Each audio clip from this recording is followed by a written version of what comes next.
Assalamualaikum warahmatullahi wabarakatuh. Perkenalkan, nama saya Galvi Kasutria.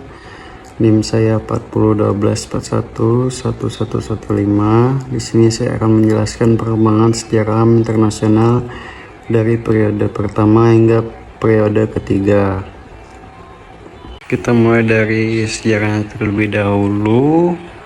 Hak asasi manusia atau HAM telah mengalami perkembangan yang sangat signifikan sepanjang sejarahnya, yang dapat dibagi menjadi 3 periode utama.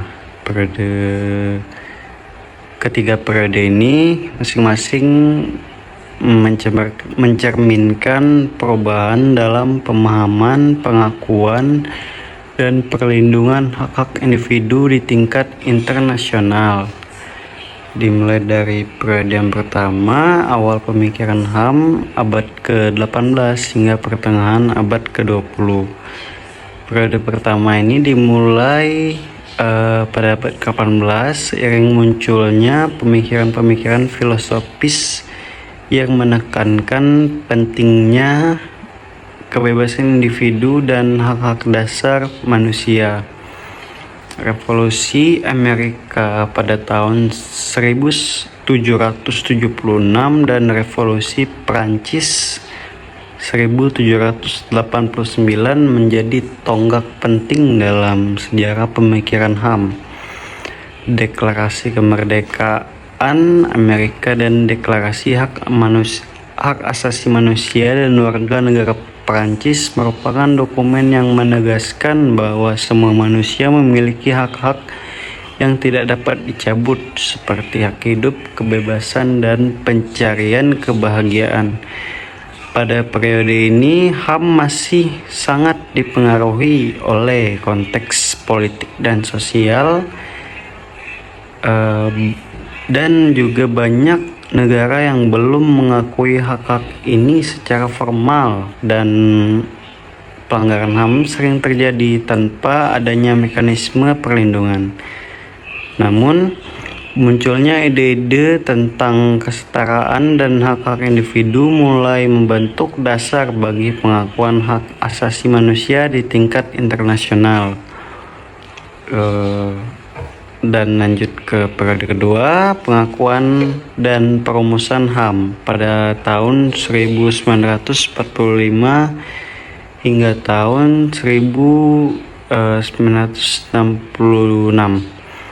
Periode kedua ini dimulai setelah Perang Dunia Kedua, ketika dunia menyaksikan kekejaman yang luar biasa dan pelanggaran HAM yang sistematis.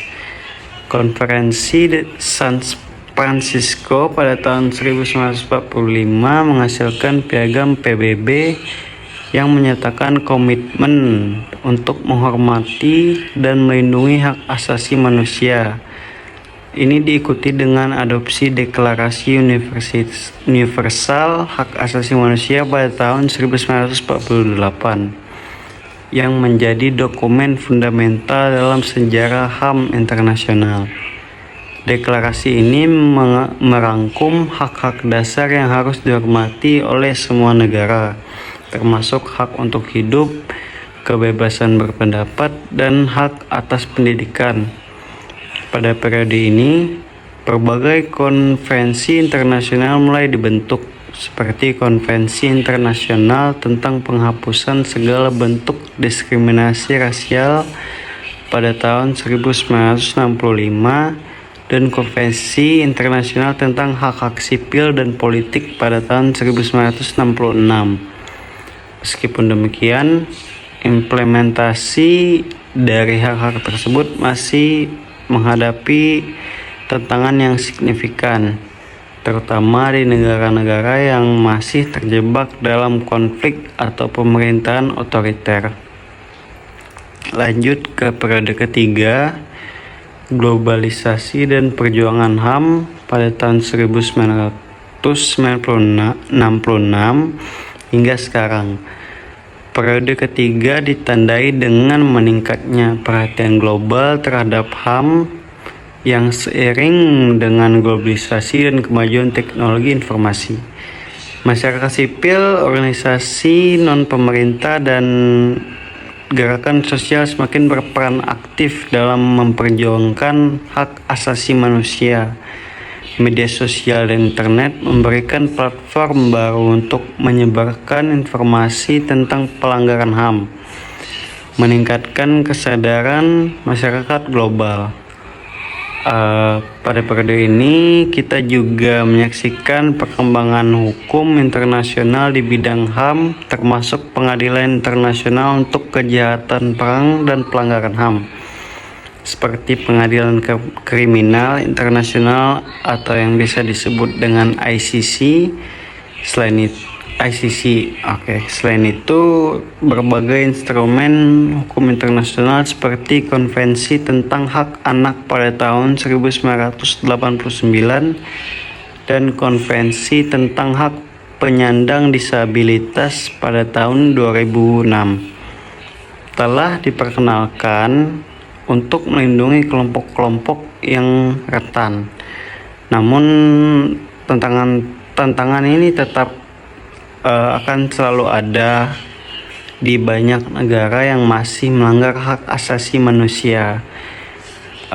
Konflik bersenjata pun serta krisis pengungsi tetap akan menjadi masalah global yang mendesak. Meskipun demikian, periode ini terus menunjukkan kemajuan yang signifikan dalam pengakuan dan perlindungan HAM di seluruh dunia.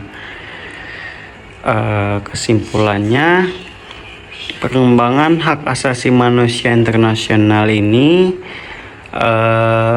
mencerminkan perjalanan panjang dalam perjuangan untuk mengakui dan melindungi hak individu.